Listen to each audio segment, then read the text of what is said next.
Imagine a world 3 miles down. A world where the temperature is freezing, the pressure could crush a car, and the entire food chain depends on a constant shower of dust.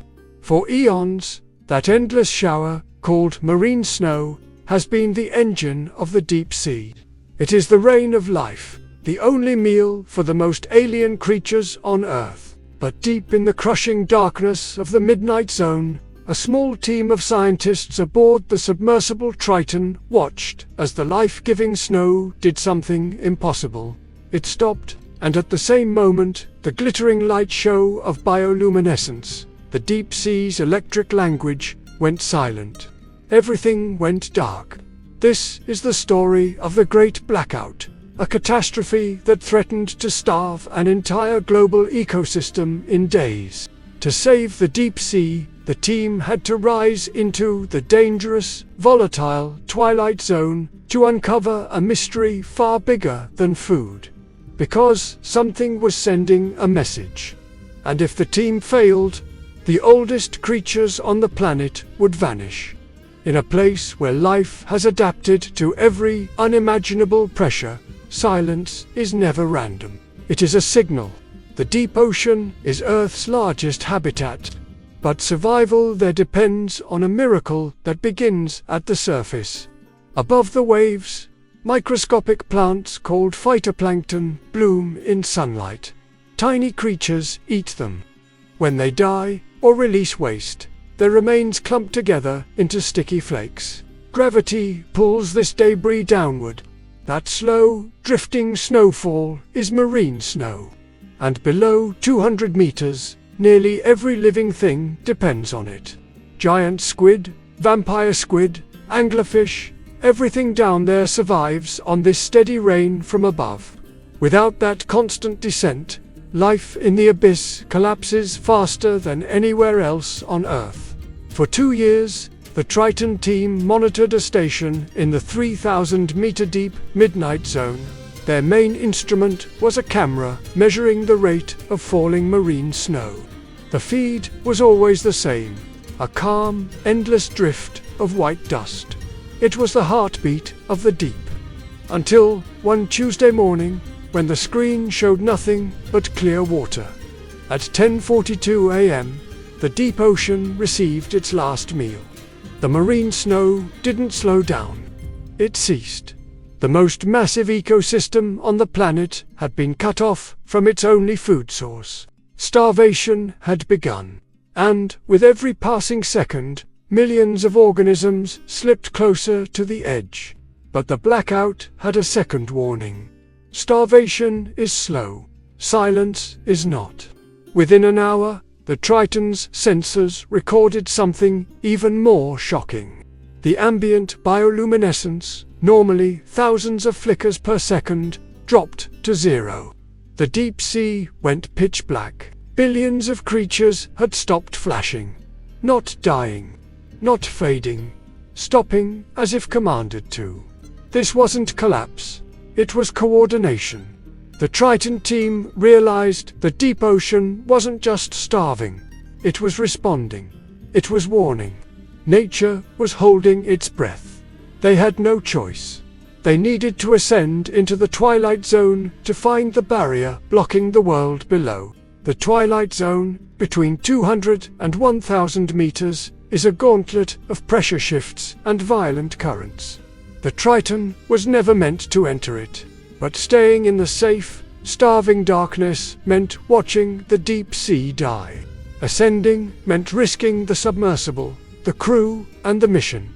They climbed. Every meter upward meant leaving the familiar silence for a chaotic world where predators migrate daily by the billions. At 2,000 meters, a faint metallic smell filled the cabin. The smell of a biological disaster. As they rose, the water changed, turning into a thick, murky soup. Lights that usually revealed drifting snow now bounced off a swirling cloud of organic chaos. At 600 meters, they hit it, a ceiling, a physical barrier so dense their floodlights couldn't pierce it. It was a massive plankton bloom, stained a deep, unsettling red, churning like a storm. The sensors confirmed the cause. A single, foreign plankton species exploding out of control. Billions of cells had formed an unbroken planktonic ceiling stretching for hundreds of miles. It was devouring all organic material almost instantly. Nothing could sink through it. Every particle that should have become marine snow was eaten at the surface. The deep sea wasn't losing food naturally. It was being robbed, and the bloom was producing a neurotoxin, slowly sinking downward. A toxic curtain, starving everything below it, poisoning everything above it. The Triton team had found the killer, and the scale was far beyond anything humanity had seen in open water. But the scale was beyond anything mechanical. They couldn't break apart a layer the size of a small continent. They needed a biological solution, something that would eat the toxic plankton, neutralize it, and sink, restoring the broken food chain. A specialized grazer from the sunlit zone. An indigenous species capable of turning the toxic bloom into a safe, dense snowfall. They had a theory, but transporting the grazer would take weeks. And the deep ocean didn't have weeks. Every hour, the toxic curtain thickened. Every hour, the blackout zone widened. As they raced toward the surface to begin the rescue plan, the team reviewed the blackout data. And that's when they found the final clue. The bioluminescence hadn't simply gone dark. Right before the blackout, the deep sea had emitted a brief, coordinated signal, a unified flash pattern, a single message. Billions of creatures, from tiny plankton to massive squid, had sensed the toxic bloom rising. They knew danger was descending, so they turned off their lights. Not in panic, but in strategy. By going dark, they conserved precious energy.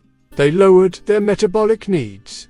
They hid from predators drawn to light. And they sent a silent command through the entire deep ocean. Hold your position. Do not rise. The water above is poison. Their collective blackout wasn't a sign of collapse. It was the largest coordinated survival strategy in the history of Earth's oceans. A unified, ancient intelligence responding to a threat humans had barely detected. The deep sea didn't need saving from itself. It needed help clearing an invader, and it bought that time by going dark. The Great Blackout was not nature failing. It was nature warning. And for the first time, humans arrived in time to listen. If the hidden intelligence of the deep ocean fascinates you, there is still so much more waiting in the 95% we haven't explored. If you want a full breakdown on how bioluminescence is created inside deep-sea creatures, then like this video, subscribe for more ocean mysteries, and share this story with someone who needs to see the mind that lives in the dark. Thanks for watching.